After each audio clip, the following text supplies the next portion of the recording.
ह्याच्यात पहिलं मला ऍड करायला आवडतं की हे आपल्याला सांगितलं गेलंय की हा आता तू मेनोपॉज होणार आहे, मग then you can have sex. Okay.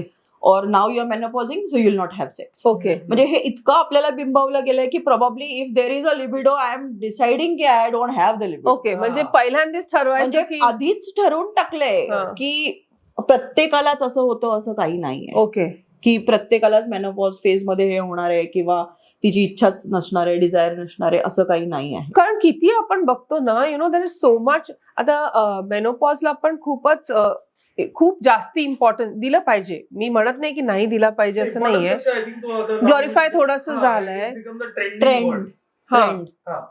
You have to changes होतात बॉडीमध्ये, हे तर आहेच आहे डेफिनेटली. पण द थिंग इज की इतकं त्याच्याबद्दल इन्फॉर्मेशन आपण जनरलाइज करायला जातो. मग हे सगळं मलाच अप्लाय होतंय की काय? अगदी बरोबर आहे. आणि एवढं आपल्याला सगळीकडनं मटेरियल कंटेंट मिळत आहे की आपण ते इतकं म्हणजे की हो मग हिला होतंय मग मला पण होतंय का, किंवा मग हे रील बघितलं मग आता ते मला होणार. माझी जी एक फ्रेंड आहे ती सतत मला मेनोपॉजचं पाठवत राहते. मी शेवटी तिला म्हणलं की तू काय एवढी अपसेट झालीस का की दॅट ती स्टेज येते की हर एक रील जी दिसतीये ना मेनोपॉज वर ती फॉरवर्ड करते. आय थिंक हा पण त्यातलाच एक भाग आहे. अगदी बरोबर. ते आय थिंक जास्त ग्लोरिफाय केलं गेलं. आणि एवढं ते जेवढं दाखवतात किंवा जेवढं इन्फॉर्मेशन आपल्याकडे येते म्हणजे सायंटिफिकली नॉलेज पाहिजे.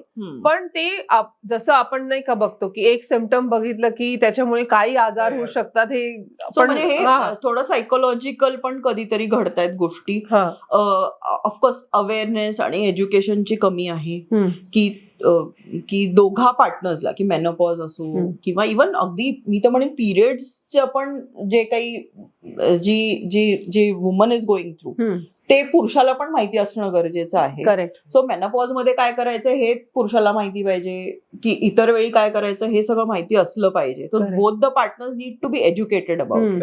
So that is the second thing. आणि तुझा जो प्रश्न होता की मेनोपॉज मध्ये असं होतंय का किंवा काय, तर होतं, डेफिनेटली होतं. पण सगळ्यांबरोबरच होईल किंवा याच स्टेजला होईल किंवा पेरीमेनोपॉजलाच होईल किंवा मग प्री मेनोपॉजला होईल किंवा आफ्टर काही होईल असं काही त्याला थंब रूल नाही. करेक्ट. सो ते एवढं अगदी विचार करत नाही राहायला पाहिजे. Flow with the flow. You just feel you understand की आता मला वाटतंय का माझी काय नीड आहे, माझं काय डिझायर आहे. That will decide probably your libido.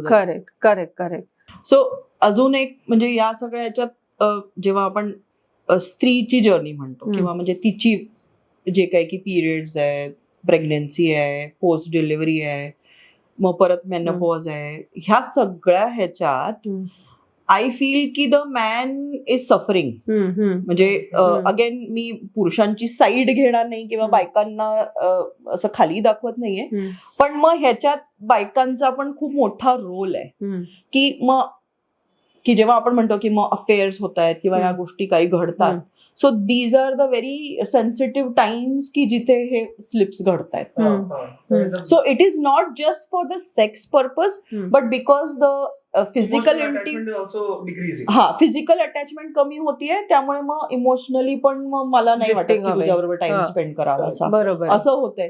So मला असं वाटतं की आपली स्टेज जाणून आपल्या पार्टनरला आपण कसं सपोर्ट करणार आहोत की त्याच्या नीड्ससाठी, त्याच्या जे काही इच्छा, त्याच्या लिबिडो, त्याचं डिझायर, ह्याच्यासाठी ते खूप महत्वाचं आहे. आणि जिथे बायका खूप इग्नोरंट होऊन जातात, म्हणजे आय नो की त्या खूप लोडेड असतात की काम आहे, मुलं आहेत किंवा घरातली कामं आहेत, सासू सासरे आजारपण आहेत किंवा जे काही असू शकतं, पण तिथे मग परत ती इंटिमेसी मागे पडतीये. बरोबर. So in such cases probably थोडंसं त्याला मेलला कॉन्फिडन्स मध्ये घेऊन शेअर द थॉट्स की बाबा हे असं आहे. एक्झॅक्टली की देर आर म्हणजे ते खूप असे वेज असतात ना की you can help out your partner with so many things. So तसं करायची गरज आहे. म्हणजे मग तुमचं रिलेशनशिप इंटॅक्ट राहतं. Correct. More you discuss I think the relationship grow stronger.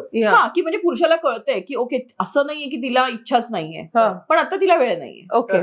किंवा आता वेळ आहे पण मग इच्छा नाहीये. म्हणजे हे तिन्ही शेअर करायला पाहिजे.